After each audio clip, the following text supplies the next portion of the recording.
Bapak Ibu yang terkasih di dalam Tuhan Yesus Kristus, Salam, salam bahagia, puji syukur kepada Tuhan. Sebagai umat Kristiani, kita memiliki kitab suci yang mengajarkan kepada kita tentang kasih Tuhan yang luar biasa kepada umat manusia. Di sisi lain, di dalam kitab suci, di dalam Alkitab juga mengingatkan bahwa di setiap perjalanan kehidupan beriman akan ada pengajaran-pengajaran yang tidak sesuai dengan Alkitab, yang mengajarkan Yesus yang lain, mengajarkan Injil yang lain, mengajarkan kebenaran yang lain yang tidak sesuai dengan Alkitab. Banyak nabi-nabi palsu, banyak pengajar-pengajar palsu yang hanya untuk kepentingannya sendiri, bahkan tega menyesatkan orang-orang beriman.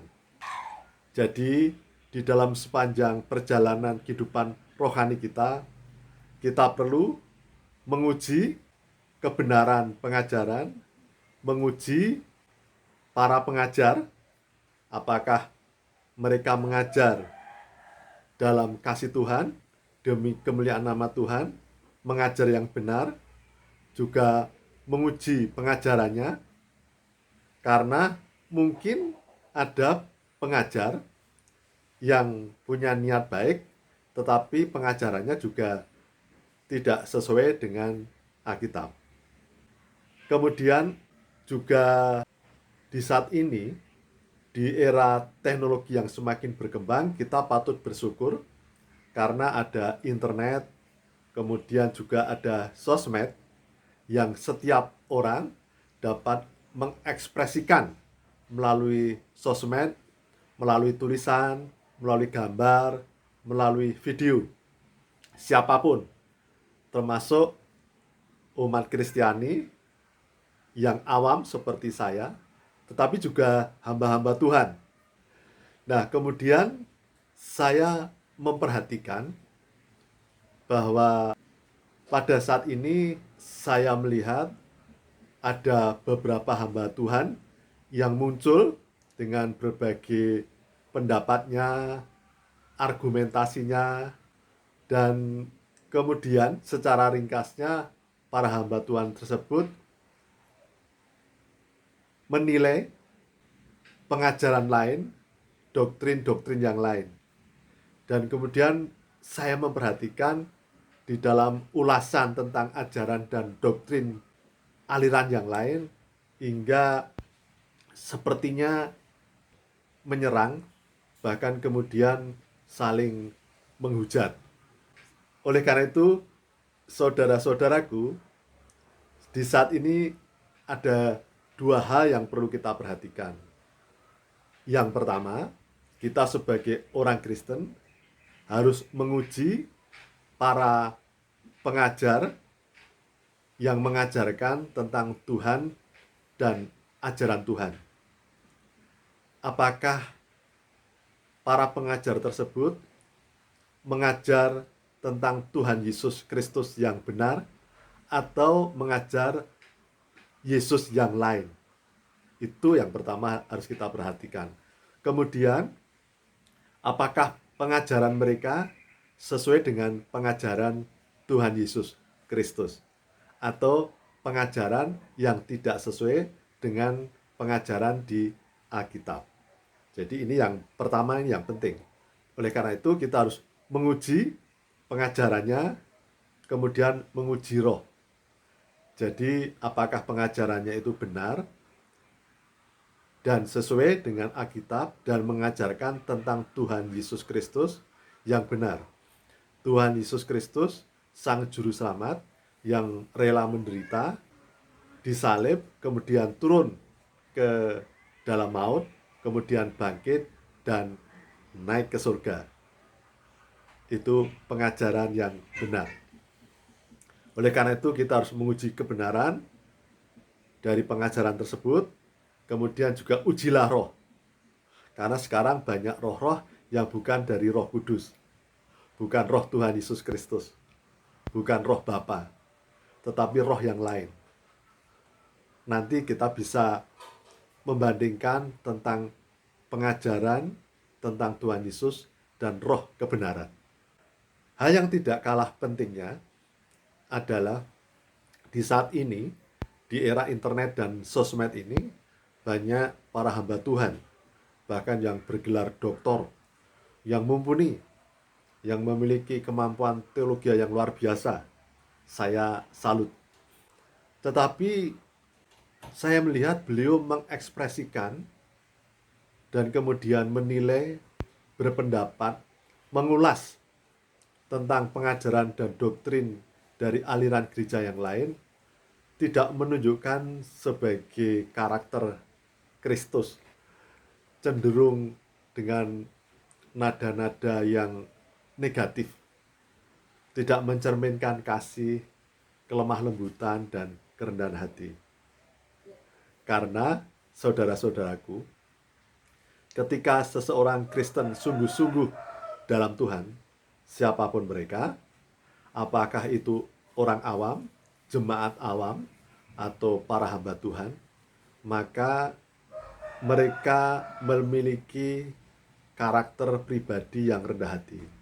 Seperti di dalam Mazmur yang menyatakan bahwa Tuhan berkenan kepada seseorang yang memiliki jiwa yang hancur, hati yang patah dan remuk.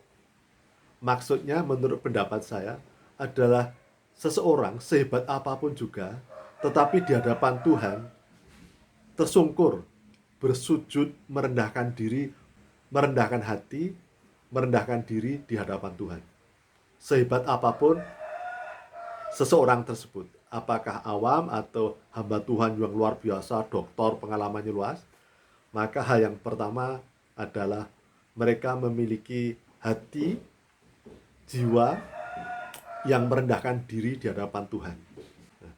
Jiwa yang hancur, hati yang patah dan remuk, itu berkenan di hadapan Tuhan. Tuhan tidak suka dengan kesombongan. Jadi seseorang yang sungguh-sungguh di dalam jalan Tuhan biasanya akan rendah hati di hadapan Tuhan dan manusia. Tidak suka menonjolkan diri walaupun mereka hebat dalam bidang ilmu pengetahuan, teologi, ataupun kehebatan yang lain. Kemudian yang kedua, maka seseorang yang sudah di dalam Tuhan akan memiliki hati, memiliki hidup di dalam buah-buah roh, bukan dalam kedagingan. Buah-buah roh antara lain ada kasih, ada kemurahan, ada kesabaran, ada penguasaan diri. Jadi selalu memberikan hati yang penuh kasih, lemah lembut, karena Tuhan Yesus Kristus itu rendah hati dan lemah lembut. Dan akan menunjukkan, mengekspresikan damai sukacita, damai sejahtera di dalam hidupnya. Kemudian yang ketiga, seseorang yang sudah di dalam Tuhan, maka mereka akan mengekspresikan dalam hidupnya, hidup dalam damai sukacita, hidup damai sejahtera. Hidupnya menjadi rileks, tenang, damai, sukacita. Dapat merasakan indahnya dunia ini, dapat merasakan kebahagiaan. Demikian Bapak Ibu Saudara yang terkasih di dalam Tuhan Yesus Kristus. Jadi pada kesempatan ini, marilah kita saling mengingatkan, saling mendorong, saling menasihati bahwa di masa hidup ini, di dalam perjalanan kerohanian kita, di dalam perjalanan spiritualitas kita, selalu ada ajaran-ajaran yang tidak sesuai dengan ajaran Tuhan Yesus Kristus, tidak sesuai dengan ajaran di Alkitab. Mereka mengajarkan Yesus yang lain, bukan Tuhan Yesus Kristus, Sang Juru Selamat. Mereka mengajarkan tidak sesuai dengan Alkitab. Kemudian yang ketiga, mereka mungkin tahu tentang Tuhan Yesus Kristus yang sejati, tentang ajaran yang sejati, Tuhan Yesus Kristus yang benar, ajaran yang sehat dan benar.